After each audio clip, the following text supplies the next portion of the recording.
안녕하세요. 환경부 대변인실 리디엄명 팀장입니다. 2020년 2월 3주차 브리핑을 시작하겠습니다. 오늘 브리핑은 총 2건입니다.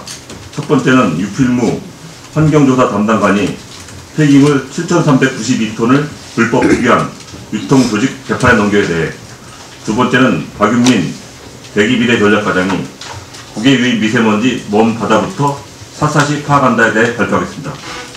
그럼 유필무 환경조사 담당관의 첫 번째 브리핑을 시작하겠습니다.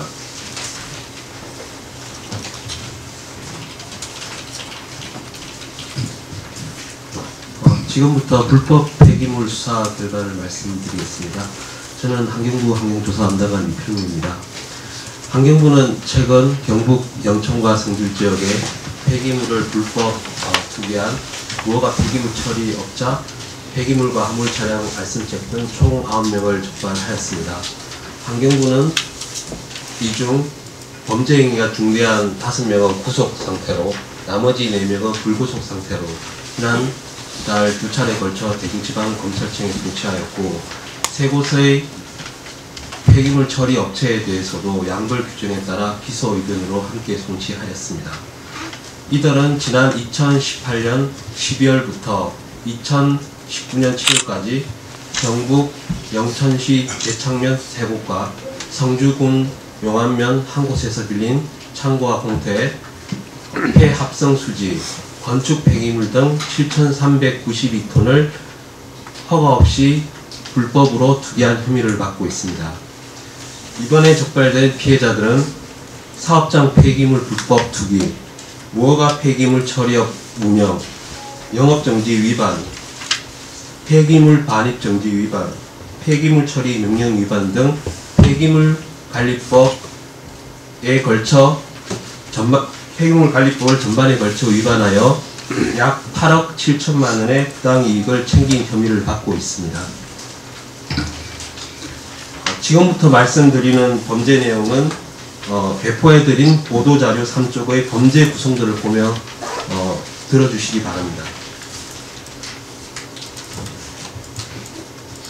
무허가 처리업자인 가는 2018년 12월 24일 경북 영천시 대창면에 있는 대창면의 다른 사람 이름으로 창고를 빌린 후 폐기물 알선 책임 라에게 폐기물과 화물 차량 알선을 요청하였습니다.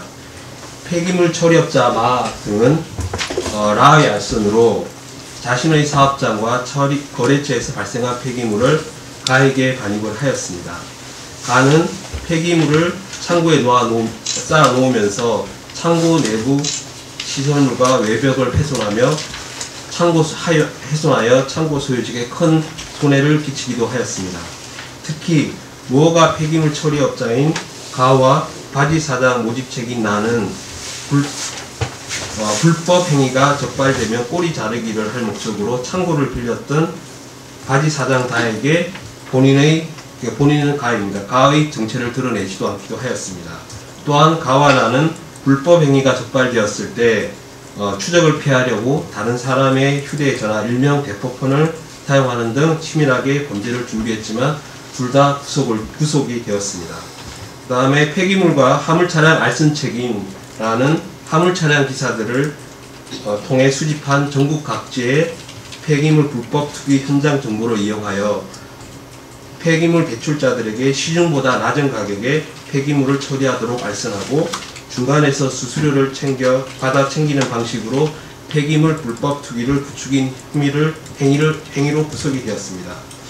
폐기물 처리업자인 마와 바는 또 다른 폐기물 처리업자 사, 화물 차량을 알선한 라와 공모하여 경북 성주군 용안면에 있는 사의 사업장 내의 공터를 파낸 후 그곳에 폐기물을 무단 투기하고 폐목재 등을 덮어 이를 은폐하였습니다.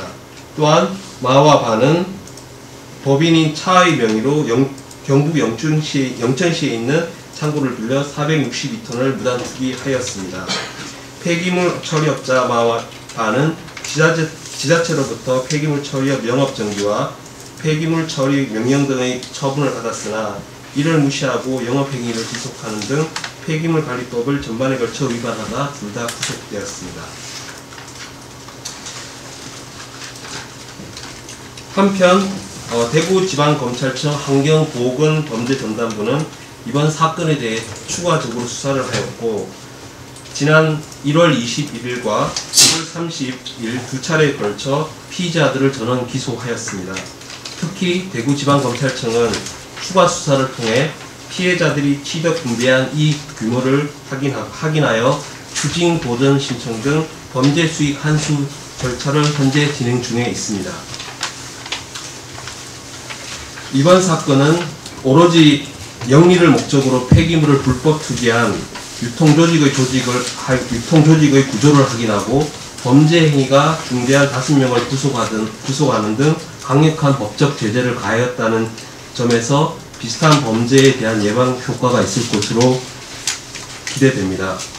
향후 환경부는 폐기물 배출업자와 유통조직에 대해서 지속적인 수사를 통해 폐기물 불법 처리, 유통 경로에 있는 불법 행위자에 대해서는 끝까지 추적하여 책임을 물을 예정입니다. 이상 설명을 마치겠습니다. 네, 질문을 받겠습니다. 질문 있으면 손을 들어주시기 바랍니다.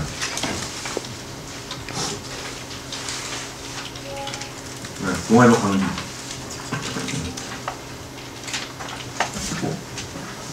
질문이 한 3개 정도 있는데요.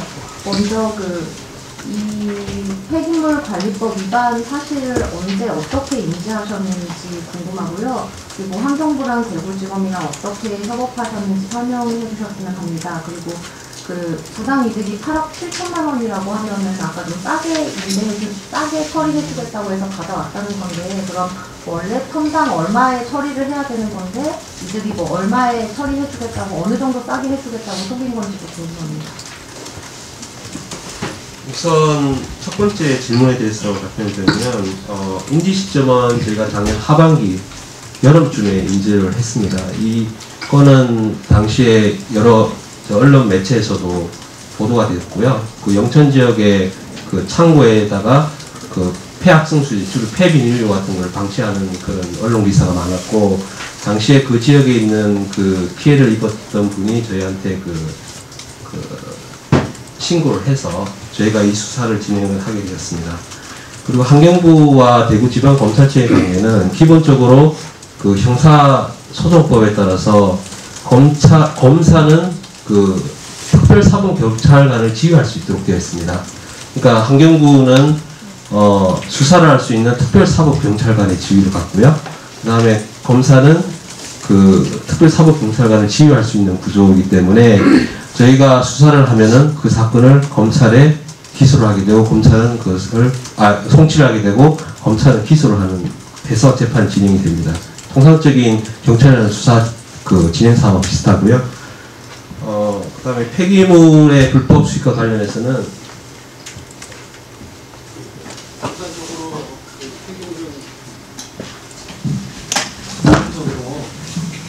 폐기물은 한 차당 200에서 한 300만 원 정도로 거래가 되고 있고요. 그런데 이 경우에는 한 차당 20톤 기준으로 한 차당 180만 원 정도로 처리가 됩니다. 배출자들도 그렇게 처리를 한 것입니다. 네, 다음에 MTN 이재경 하사님. 네, 머니투데이방송 이재경입니다. 여기 그림을 보면은요, 좀 설명에서 빠지는 사람들이 있는데, 아하고 자 두 명입니다. 자는 그림 보니까 도철 비공전사 같은데요. 이 아하고 자는 어떤 역할을 하는지, 어떤 범죄를 저지르는지 설명 좀 부탁드리고요. 그리고 지금까지 확인된 불법 폐기물 규모가 한 140만 톤 정도 되는 것 같아요. 근데 지금 적발한 거는 이제 7,400톤 규모인데, 나머지 불법 투기된 폐기물들은 어떻게 좀 수사가 되고 있는지 설명 좀 부탁드립니다. 범죄 구성도에서 첫 번째 질문에 답변드리겠습니다. 범죄 구성도에서 이제 자라는 분은 사의 사업장 4번에 있는 경북 성주군 용암면에 있는 사업장에 그 현장을 이제 공터를 이제 파서 거기에 이제 폐기를 묻었는데 거기에 이제 그 굴삭기를 이용해서 그 묻도록 그 현장에 실제로 폐기물 묻은 역할을 하는 거고요. 그 있는 타 사업장 같은 경우에는 이 폐기물 처리 업체입니다. 폐기물 처리 업체인데 이 폐기물 처리 업체가 이제 그 영업 정지 그를 처분을 받았는데 그 기간에 그 영업을 하면서 그 가라는 이제 이 구속된 그 무허가 폐기물 처리 업체에게 폐기물을 넘겨서 그 폐기물을 넘겼고 그 넘긴 관계고 저희가 수사 과정에서 이제 밝혀진 사항이었고요. 그 다음에 폐기물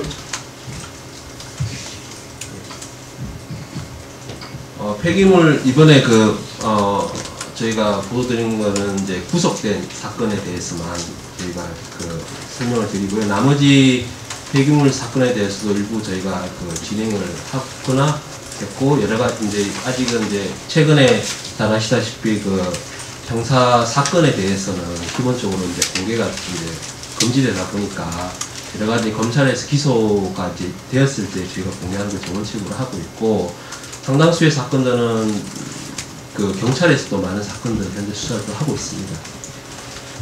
네, 이상. 세계일보 남해정 기자님.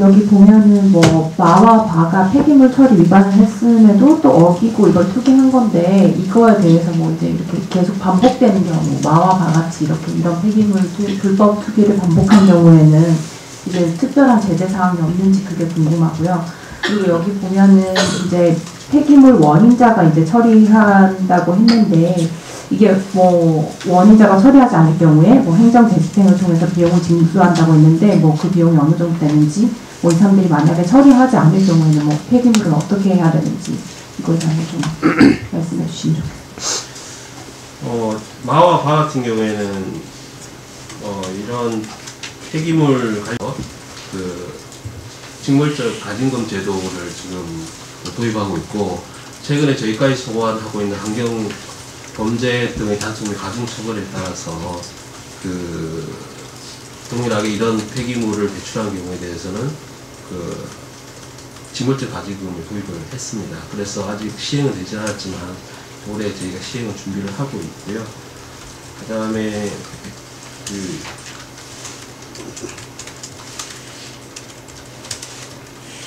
질문. 네. 이제 폐기물을 이제 이렇게 나온 불법 폐기물을 이걸 발생시키는 원인자가 처리한다고 했는데 뭐 이게 그리고 이걸 처리하지 않을 경우에는 대집행을 통해서 비용을 징수한다고 했는데 전체적으로 그 비용이 어느 정도 되는지 뭐 이걸 만약에 그렇게 대집행을 해도 처리가 안 될 경우에는 뭐 어떻게 폐기물이 되는 건지. 대집행을 통해서 처리가 되지 않은 경우에는 기본적으로 행정 대집행을 통해서 직접 행정 대집행은 직접 정부가 처리하는 거고요. 직접 처리하고 그에 따라서 이제 원인자에게 비용을 이제 청구하는 것도 있는데 실제 비용을 청구해서 이제 그 사람들이 비용을 이제 낼지에 대해서는 이제 그 다음 단계라고 보고요. 그다음에 비용과 관련해서는 좀 확인이 필요할 것 같습니다. 네, 다음 질문 있습니다.